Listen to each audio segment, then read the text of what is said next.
माध्यमिक शिक्षा विभाग उत्तर प्रदेश के ई लर्निंग प्रोग्राम में बच्चों आपका स्वागत है। मैं प्रियंका जाखड़, प्रवक्ता भौतिक विज्ञान, राजकीय कन्या इंटर कॉलेज विजयनगर गाजियाबाद से। बच्चों आज कक्षा 12 विषय भौतिक विज्ञान अध्याय 8 विद्युत चुंबकीय तरंगे भाग 3 का अध्ययन करेंगे।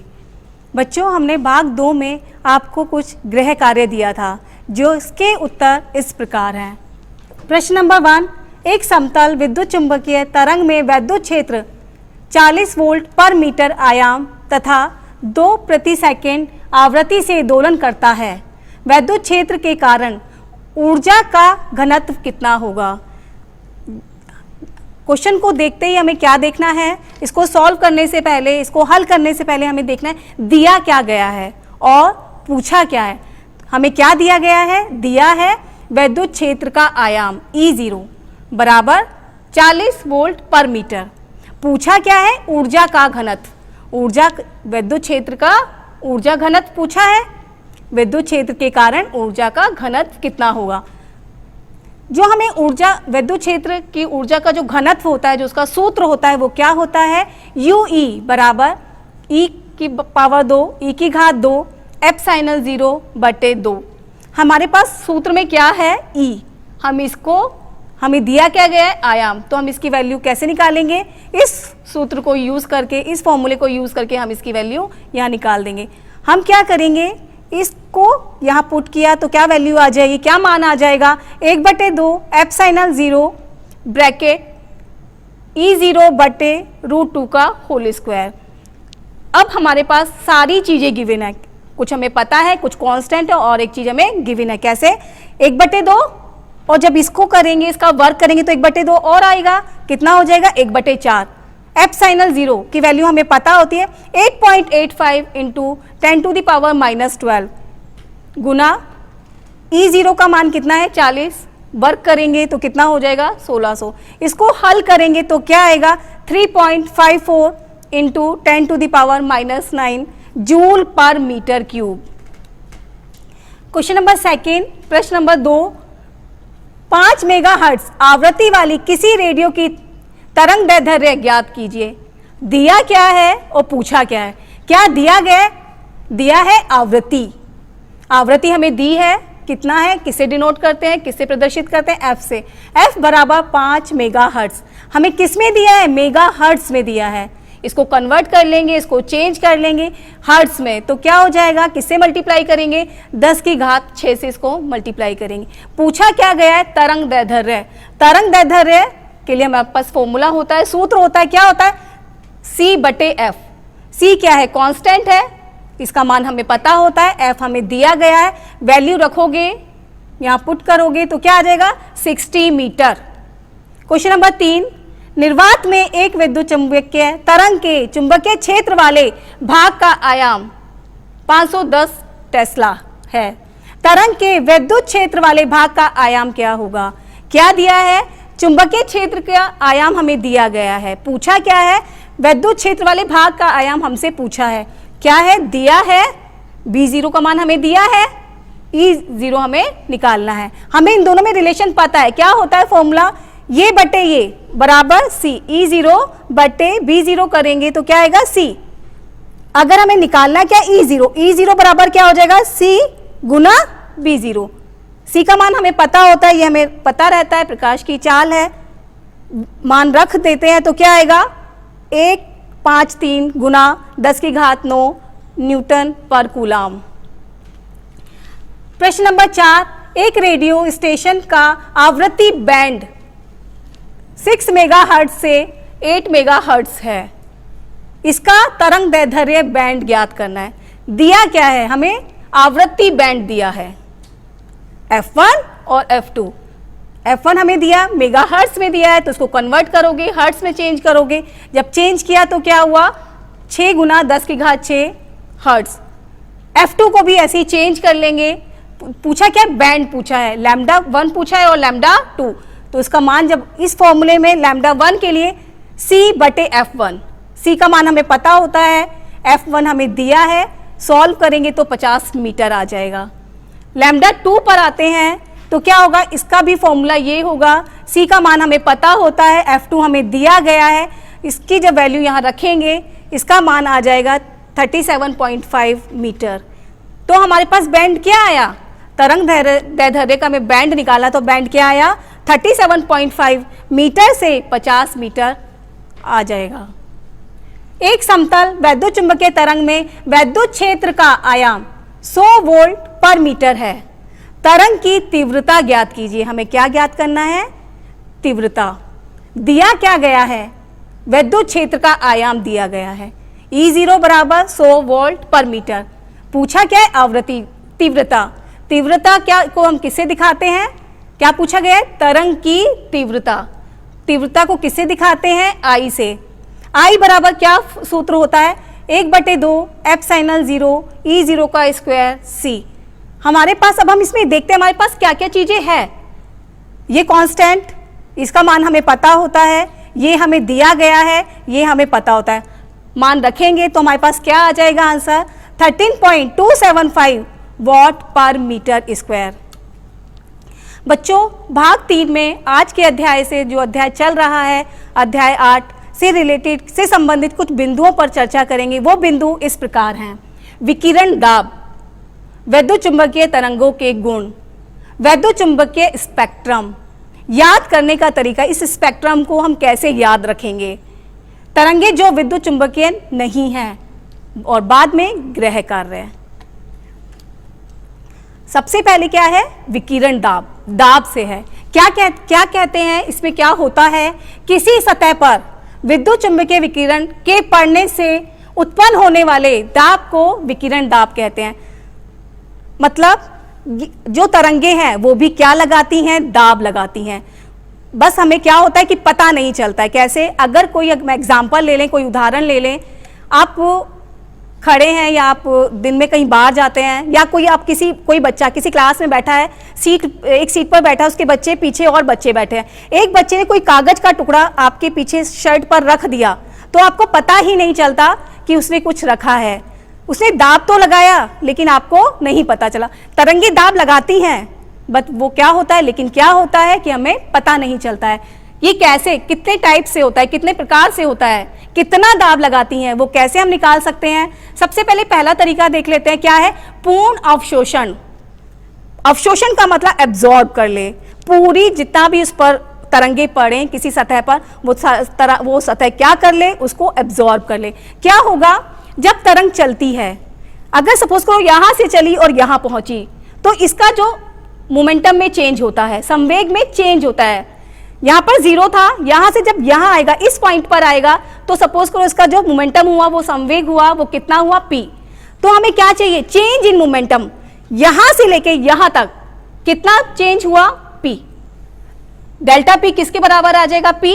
मोमेंटम हमें पता है, मैक्सवेल ने बताया था कितना होता है, एनर्जी और चाल का अनुपात होता है। हमें न्यूटन का सेकंड लॉ क्या कहता है, rate of change of momentum किसके बराबर होता है, फोर्स के, बल के बराबर होता है। मोमेंटम की जो चेंज इन मोमेंटम है, बदलता हुआ संवेग है, उसका क्या मान ये रखा हमने, c/, इसका p की वैल्यू हमने रखी, तो क्या हो जाएगा, u c, और ये डेल्टा t है तो वो यहां रख देंगे। हमें u की जो ऊर्जा होती है, ऊर्जा हमें पता होता है, u बराबर क्या होता है, IA डेल्टा t, इसको भी हम यहां रख देंगे। तो हमारे पास क्या आया, F बराबर IA delta t C delta t। कुछ कट जाएगा, जो कटेगा क्या कटेगा, डेल्टा t से डेल्टा t कट जाएगा, बचा क्या, IA/C। ये क्या आया, बल। हमारे पास ये क्या आ गया, बल। अगर हमें चाहिए दाब, इस A को नीचे उठाकर ले आओ, F/A क्या आ जाएगा, I/C। मतलब जब पूर्ण अवशोषण होगा किसी सतह पर तो कितना दाब लगा, कितना लगा, A/C। अगर हम देखें पूर्ण परावर्तन, यहां से अगर आप देखेंगे, किरणें पड़ी, तरंगे आई, पूर्ण वापस लौट गई, पूर्ण परावर्तन, जैसे आई, जिस मीडियम से आई, जिस माध्यम से आई, उसी माध्यम में वापस चली गई, तो वो क्या हुआ, पूर्ण परावर्तन। कैसे देखेंगे, पहले वो आई, फिर वो वापस गई, आई और वापस गई, तो चेंज इन मोमेंटम कितना हुआ, यहां से यहां p और यहां से यहां p, तो कितना हो गया, 2p। डेल्टा p बराबर कितना होगा, 2p। मोमेंटम का हमें पता है, मैक्सवेल ने बताया है, U/C यहाँ रख दिया। न्यूटन का सेकंड नियम क्या है, सेकंड लॉ क्या कहता है, rate of change of momentum किसके बराबर होता है, बल के। यहाँ पे वैल्यू रख देंगे तो जो कटेगा, U की वैल्यू में पता है, U की वैल्यू हम यहाँ रख देंगे, कैंसिल क्या हुआ, डेल्टा टी, तो बचा क्या, बल का मान कितना आया, 2IA/C। अगर हम कहेंगे दाब कितना लगेगा, A को नीचे ले आते तो कितना लगा, 2I/C, दाब लगा। मतलब इसका मतलब क्या है, तरंगे होती हैं, वो क्या लगाती हैं, दाब लगाती हैं। विद्युत चुंबकीय तरंगों के गुण, विद्युत चुंबकीय तरंगों की विशेषताएं, गुण, इनके जो विशेषताएं होती हैं उसे बहुत इजी तरीके से हम याद कर लेते हैं। एक लाइन होगी, उसमें आप उसकी 5 प्रॉपर्टी, 5 गुण को आप याद कर सकते हैं एक लाइन में। आप वो लाइन क्या है, अणु उदास थी, प्रकाश और ऊर्जा ने उसको वैल किया। अणु का मतलब क्या होता है, अनुप्रस्थ तरंगे होती हैं। ये कैसी होती है, अनुप्रस्थ होती है। उदास का मतलब क्या है, ये उदासीन होती हैं, थी को छोड़ देते हैं। प्रकाश किसके किस वेग से चलती है, प्रकाश के वेग से गमन करती हैं। ऊर्जा मतलब ऊर्जा और संवेग इनके अंदर होता है। ने उसको वेल किया, वेल का मतलब प्रतिपादित किसने किया, मैक्सवेल ने किया। एक लाइन में आपको ये सारी जो इसकी विशेषताएं याद हो जाएंगी। क्या है वो लाइन, अणु उदास थी, प्रकाश और ऊर्जा ने उसको वेल किया। ये जो ब्लैक कलर से, जो काले रंग से आपको अक्षर दिखाई दे रहे हैं, वो इसकी विशेषताओं को याद करने के लिए आपकी सहायता करेंगे। नेक्स्ट जो होता है हमारा, इसके बाद विशेषताएं आपने देख ली। विद्युत चुंबकीय स्पेक्ट्रम, विद्युत चुंबकीय स्पेक्ट्रम से का मतलब क्या है, कुछ जो रेज हैं, जो किरणें हैं, जिनके जो समान गुण धर्म होते हैं, जो समान गुण होते हैं, वो सेम होने के कारण उनको एक जगह, एक समूह में रखते हैं। उस समूह को क्या बोला गया, विद्युत चुंबकीय स्पेक्ट्रम। क्या होता है, इनकी जो तरंग दैर्ध्य होता है वो तो चेंज होता है, वो तो भिन्न भिन्न होता है, उसके भिन्न भिन्न होने से इनके प्रभाव बदल जाते हैं। इन सभी तरंगों का जिनके समान, सामान्य जिसको गुण बोलते हैं, वो सेम होने की वजह से इनके जो समूह होता है, उस समूह को क्या बोलते हैं, विद्युत चुंबकीय स्पेक्ट्रम। होते कितनी हमारे पास इसमें जो तरंगे होती हैं वो कितनी तरह की होती है, 7 तरंगे होती हैं, जो जैसे gamma, x, ultraviolet, visible, infra, microwave और रेडियो। अगर हिंदी में देखें तो क्या, गामा किरणें, एक्स किरणें, यूवी पराबैंगनी किरणें, दृश्य विजिबल क्या होता है, दृश्य तरंगे, इंफ्रारेड अवरक्त तरंगे, माइक्रोवेव सूक्ष्म तरंगे, रेडियो दीर्घ तरंगे। इस अगर आप डायग्राम को ध्यान से देखेंगे तो इसमें आपको 2 चीजें मिलती हैं। क्या, अगर आप ऐसे चलते हैं, गामा से रेडियो की तरफ चलेंगे तो वेवलेंथ, तरंग दैर्ध्य बढ़ रहा है। अगर हम आवृत्ति की बात करें तो क्या होता है, उसका उल्टा होता है। अगर ऐसे तरंग दैर्ध्य बढ़ रहा है, इसका मतलब इधर से इधर जाएंगे तो तरंग दैर्ध्य क्या होगा, कम होगा।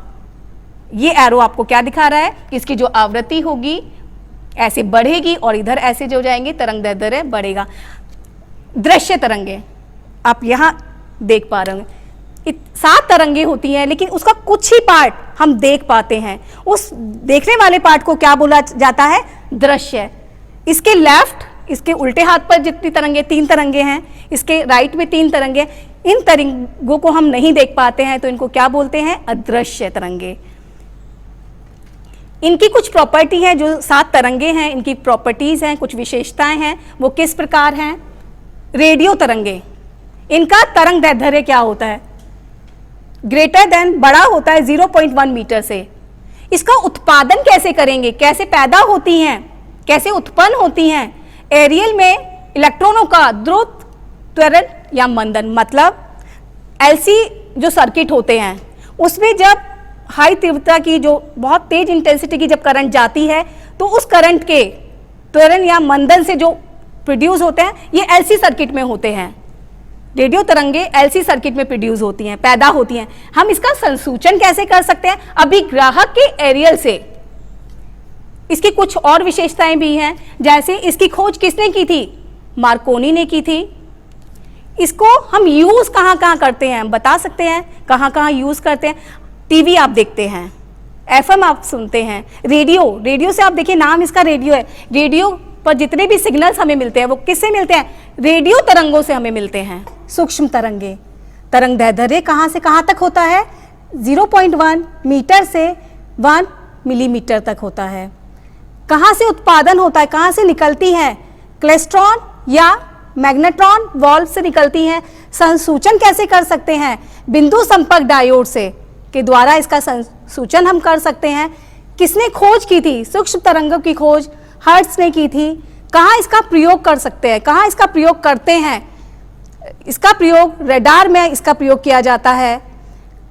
खाना गर्म करने में, जो हम अपने घरों में खाना गर्म करने के लिए भी इसका प्रयोग करते हैं। अवरक्त तरंगे, तरंग दैर्ध्य कहाँ से कहाँ तक होता है? 1 मिलीमीटर से 700 नैनोमीटर तक होता है। कैसे उत्पादन होता है? परमाणुओं और अणुओं के कंपन से। जब परमाणु और अणु कंपन करते हैं तो इनका उत्पादन होता है। कैसे संसूचन कर सकते हैं? थर्मोपाइल, बोलोमीटर या अवरक्त फोटोग्राफिक फिल्म के द्वारा इसका संसूचन किया जा सकता है। किसने इसकी खोज की? हर्शेल ने इसकी खोज की थी। इसका यूज, इसका प्रयोग कहाँ कहाँ कर सकते हैं? हम घरों में पौधे लगाते हैं, उनको गर्म रखने के लिए इसका प्रयोग किया जा सकता है, किया जाता है, कर सकते हैं। अगर हम कोहरा है, धुंध है, उसके पार आपको देखना है, तब भी इन तरंगों का प्रयोग किया जाता है। अगर इसका उत्पादन हम देखना चाहते हैं, थोड़ा इजी लैंग्वेज में कुछ हल्के उसमें समझना चाहते हैं तो कैसे समझ सकते हैं? किसी पदार्थ को अगर उच्च ताप पर गर्म करते हैं तो तरंगे जो निकलती हैं वो कौन सी तरंगे होती हैं? अवरक्त तरंगे। प्रकाश तरंगे, तरंग दैर्ध्य कहाँ से कहाँ तक होता है? 700 नैनोमीटर से 400 नैनोमीटर तक होता है। कैसे उत्पादन होता है? परमाणुओं में इलेक्ट्रॉन जब उच्च स्तर से नीचे वाले स्तर में आता है तो वो कुछ ऊर्जा को निकालता है। उसे क्या, वो कौन सी ऊर्जा होती है? लाइट तरंगे। इसको कैसे हम संसूचन कर सकते हैं? मानव नेत्र के द्वारा संसूचन किया जा सकता है, फोटो सेल के द्वारा कर सकते हैं, फोटोग्राफिक फिल्म के द्वारा इसका संसूचन किया जाता है। किसने खोज की? न्यूटन ने इसकी खोज की थी। यूज कहाँ कहाँ करते हैं? मानवीय गतिविधियों में इसका यूज होता है, खगोलीय विज्ञान में भी इसका यूज किया जाता है, प्रयोग करते हैं। पराबैंगनी प्रकाश तरंगे, तरंग दैर्ध्य कहाँ से कहाँ तक होता है? 400 नैनोमीटर से 1 नैनोमीटर तक होता है। कैसे उत्पन्न होती है? उत्पादन कैसे होता है?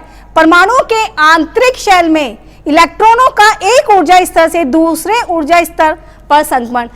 परमाणु के जो आंतरिक शेल होता है उसमें जो इलेक्ट्रॉन एक स्तर से दूसरे स्तर पर जाते हैं उसमें ये तरंगे निकलती हैं। कैसे संसूचन कर सकते हैं? फोटो सेल से कर सकते हैं, फोटोग्राफिक फिल्म से कर सकते हैं। अल्ट्रावायलेट रेज, पराबैंगनी तरंगे, किसने खोज की थी? रिटर ने इसकी खोज की थी।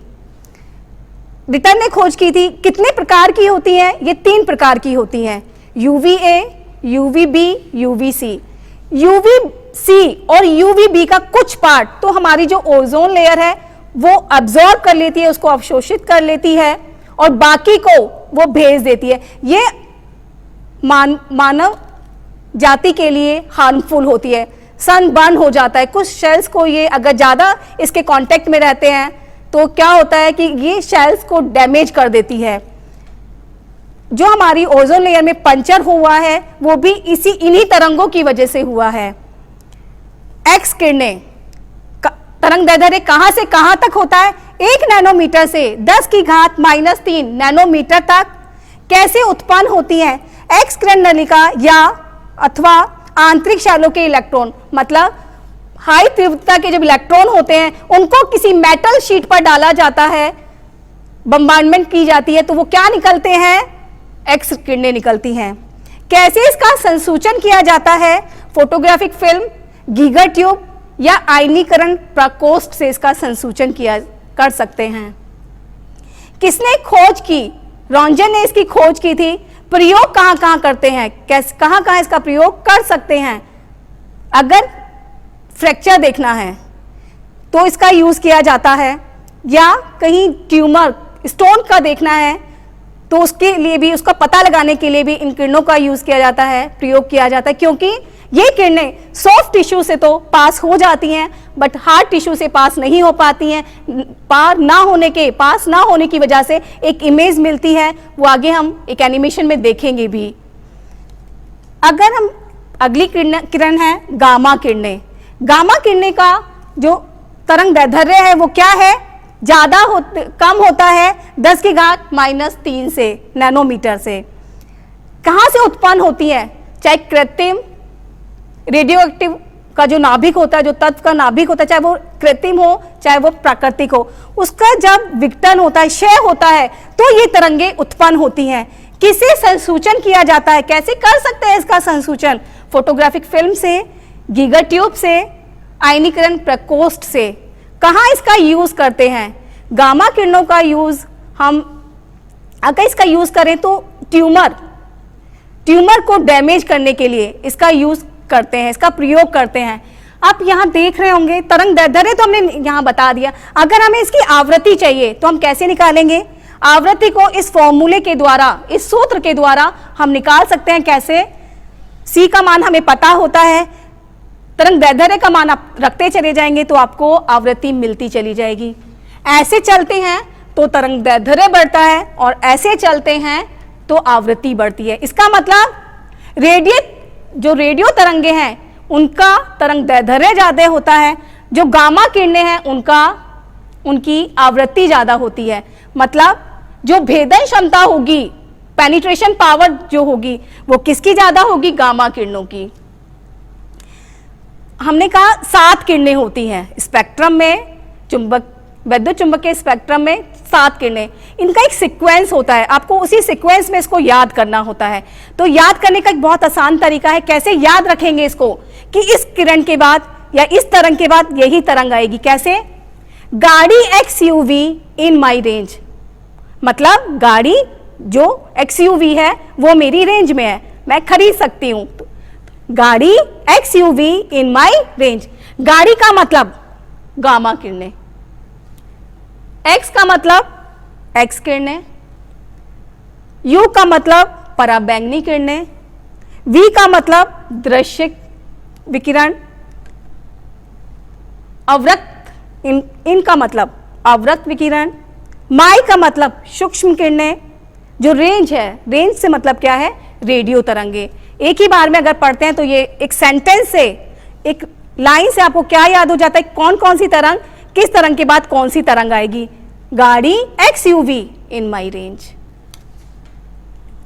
अभी हमने आपको हर तरंग का एक उसका किसने खोज की इसके बारे में बताया था। इसको भी याद रखना थोड़ा दिक्कत होती है, इसको भी हम एक सेंटेंस के द्वारा याद रखेंगे। कैसे याद रखेंगे? दीर्घ मतलब बड़े लोगों को मान नहीं देते, छोटों को हर्ट करते हैं। अवरक्त और हर्शेल को नए दृश्य पर राइटर ने कहा ऐसे रंग खेल के बेकार हैं। ये जो आप देख रहे हैं तरंगे और उसके खोजकर्ता का नाम इस सेंटेंस में छिपा हुआ है, इस लाइन में छिपा हुआ है। अगर ये लाइन आपने याद रखी तो इसी से आप बता सकते हैं किसने किसकी खोज की। जैसे दीर्घ किरणें किसने खोज की? पता करना, मान नहीं देते, बड़े लोगों को मान नहीं देते। मान से आप याद रख सकते हैं, मार्कोनी ने इसकी खोज की थी। सूक्ष्म किरणें, सूक्ष्म का मतलब छोटी, तो कैसे याद रखें? छोटों को हर्ट करते हैं। छोटों को, सूक्ष्म किरणों को किसने खोज की? हर्ट्ज ने खोज की, आप याद रख सकते हैं। अवरक्त किरणें क्या कहता है? अवरक्त और हर्शेल, मतलब अवरक्त की खोज किसने की? हर्शेल ने की। दृश्य किरणें की खोज किसने की? न्यूटन ने। यहां उल्टा लिखा है, नए दृश्य। न्यूटन को याद रखने के लिए क्या याद किया? न्यू का मतलब नए दृश्य पर राइटर ने कहा पराबैंगनी किरणें, पराबैंगनी किरणों की खोज किसने की? रिटर ने। पर राइटर, पर का मतलब पराबैंगनी, राइटर से याद रखेंगे, रिटर ने कहा। एक्स किरणें किसने खोज की? रॉन्जन ने। कैसे याद रखेंगे? ऐसे रंग, ऐसे को याद रखने, एक्स को याद रखने के लिए ऐसे रंग से याद रखेंगे रौंजन। खेल के बेकार हैं, गामा किरणें, गेम से याद रखेंगे खेल। गामा किसने खोज की? बैकुरल ने। बेकार है, बेकार से याद रखेंगे बैकुरल। अगर आपने इनके एक पिक्चर अगर देखी होगी तो आपने देखा होगा, इसमें पता चलता है कि तरंग दैर्ध्य और आवृत्ति का इसमें पता चलता है। कुछ किरणों की तरंग दैर्ध्य ज्यादा होती है, जिनकी तरंग दैर्ध्य ज्यादा होगी उनकी आवृत्ति कम होती है, जिनकी आवृत्ति ज्यादा होगी उनका तरंग दैर्ध्य कम होगा। निम्न तरंगे वैद्युत चुंबकीय नहीं है। नंबर 1, कैथोड किरणें इलेक्ट्रॉन से बनती हैं। नंबर 2, कैनाल किरणें प्लस आयन, जो धन आयन होते हैं उनसे बनती हैं। अल्फा किरणें अल्फा कणों से बनती हैं। बीटा किरणें बीटा कणों से बनती हैं। ध्वनि तरंगे और पराश्रव्य तरंगे, दोनों तरंगे ये यांत्रिक तरंगे होती हैं जिनकी प्रकृति अनुदैर्ध्य तरंग होती है। अगर आप यहाँ डायग्राम देखें, ये एनिमेशन देखें तो ये किसके लिए है? कैथोड किरणों के लिए है। अगर आप इसको देखते हैं, इस एनिमेशन को देखते हैं तो यहाँ पर क्या है? अल्फा, बीटा और गामा। अल्फा और बीटा जो किरणें हैं वो कैसी होती है? वैद्युत चुंबकीय तरंगे नहीं होती है, और गामा वैद्युत चुंबकीय तरंगे होती है। बच्चों, ये आज के भाग का गृह कार्य है, जिसको हम एक बार देख लेते हैं क्या क्या क्वेश्चंस हैं, क्या क्या प्रश्न दिए गए हैं। नंबर 1, निर्वात में विद्युत चुंबकीय तरंगों की चाल का सूत्र लिखिए। हमने बताया था कि उसकी जो चाल होती है उसका सूत्र, अगर वो निर्वात में चल रही है या वो माध्यम में चल रही है, दो चीजें हमने बताई थी, तो आप वहां से एक बार देखेंगे। C बराबर 1/√μ0, निर्वात की बात कर रहा है, μ0 और एप्सिलॉन 0। दूसरा है मैक्सवेल का विद्युत चुंबकीय तरंग का सिद्धांत, आप बता देंगे क्या सिद्धांत होता है। रडार प्रणाली में कौन सी तरंग प्रयोग होती है? सूक्ष्म तरंगे रडार प्रणाली में। दूरसंचार में कौन सी तरंगे प्रयोग होती हैं? बता देंगे आप। वैद्युत चुंबकीय स्पेक्ट्रम से आप क्या समझते हैं? 6 क्वेश्चन है, किसी संधारित्र के आवेशन में प्लेटों के बीच चुंबकीय क्षेत्र का उत्पादन किस कारण होता है? ये आप देख, क्या बोल रहा है? किसी संधारित्र के आवेशन में, जो संधारित्र होते हैं उसका जो आवेश होता है, प्लेटों के बीच चुंबकीय क्षेत्र का उत्पादन, जो चुंबकीय क्षेत्र होता है उसका उत्पादन किस कारण होता है, यह आप बता देंगे। बच्चों, ये जो अध्याय 8 था इसको हमने 3 भाग में डिवाइड किया था, 3 भागों में पढ़ाया है। यह भाग आज का आखिरी भाग था। यह पाठ आज यही समाप्त होता है। धन्यवाद।